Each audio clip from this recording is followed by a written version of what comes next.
Hello there. Welcome to the video series of LG Institute of Physiotherapy. I am Dr. Srishti Banerjee and our topic for today is Introduction to Biofeedback.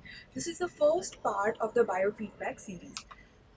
So, what is biofeedback? By definition, biofeedback is a therapeutic procedure which uses an electronic or electromechanical instrumentation to accurately measure, process, and feedback, reinforcing the information via auditory or visual signals. So, let's understand this.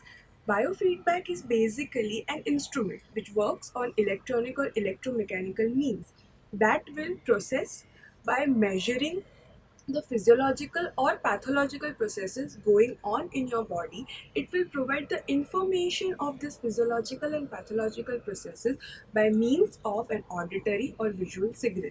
So what do we do with this information? Whenever an individual is presented with this auditory or visual information, he can gain a better control, a better voluntary control on the undergoing pathological or physiological process. So, feedback is ongoing in temporal sense, occurring before, during, and after any movement or motor task. So, biofeedback is always throughout the process, before the process, and after the process. Feedback from some measuring instrument which provides moment to moment. Moment means every information going on is provided about a biological function is referred to a biofeedback. When we are measuring a biological function, so we are naming it as a biofeedback. So, as you can see in this diagram, this is the feedback loop.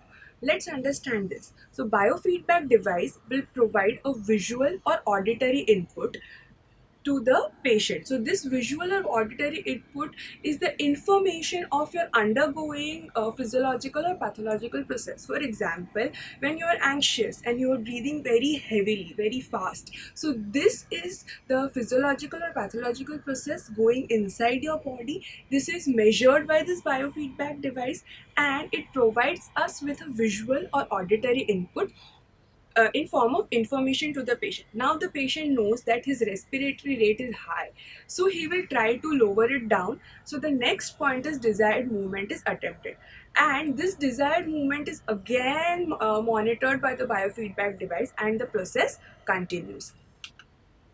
Now there are two types of biofeedback. First is intrinsic and second is extrinsic. What is intrinsic biofeedback? As the name suggests, intrinsic biofeedback is nothing but biofeedback from your own body. So by definition, intrinsic biofeedback is the body's internal feedback mechanism which uses visual, auditory, vestibular and proprioceptive mechanism. A simple example here is, for example, when we travel in a bus and we are standing and suddenly the brakes are applied, what happens? Your body moves forward, right? But you don't fall. Why you don't fall? Because the proprioceptors and the vestibular sensory modalities provides a feedback to the central nervous system, and the body is maintained again in an erect position. So this is a basic example of intrinsic biofeedback. The next is extrinsic biofeedback. So, extrinsic, as the name suggests, extrinsic is something that is from the environment, from outside.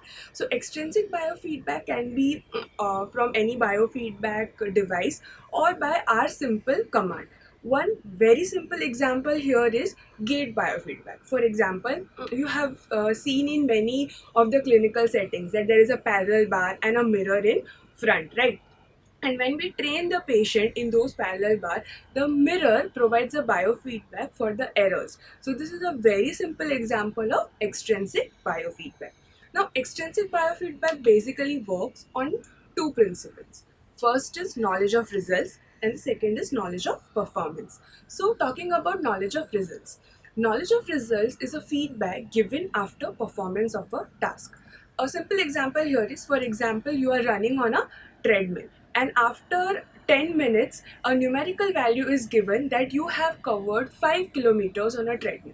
So while you are running on the treadmill, you don't know how much distance you are covering, but the numerical figure is given after you get down the treadmill. So that is knowledge of result, the feedback that is provided after the procedure, right? So whenever the feedback is provided after the procedure, in the next time you will be given a target that you have to increase by 1 kilometer or 2 kilometer.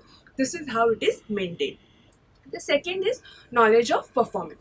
Knowledge of performance is basically the feedback given throughout the entire performance. For example, when you are running on a treadmill, right, the treadmill monitor shows how much distance you are covering, what is your heart rate, how much is your respiratory rate, what is the speed of the treadmill, what is the inclination of the treadmill.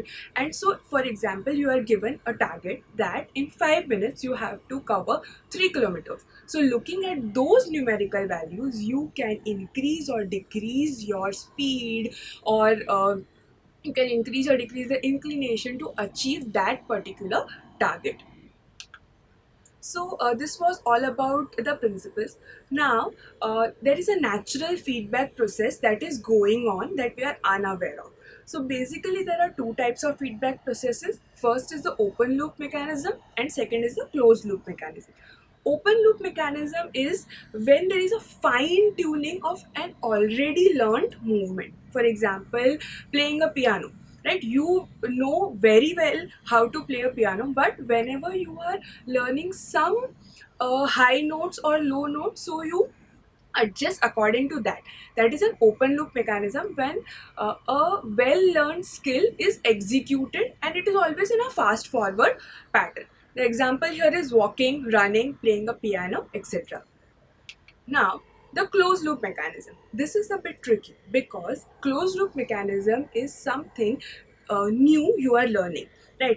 An attempt to learn something new. And basically, when you're talking about biofeedback, you'll be focusing more on the motor skills, right? For example, you are trying to learn a bicycle, right? So you will be first of all, you'll start with those training wheels, and then you will fall a lot many times, right? So this mechanism is always a trial and error process. From every trial and error, your central nervous system receives a feedback, and in the next time, it will modify that task. Right? Since there is no open execution, the mechanism is said to be closed. Example, learning to walk or trying to balance on a bicycle. So, this was all about the first part of introduction to biofeedback. Thank you.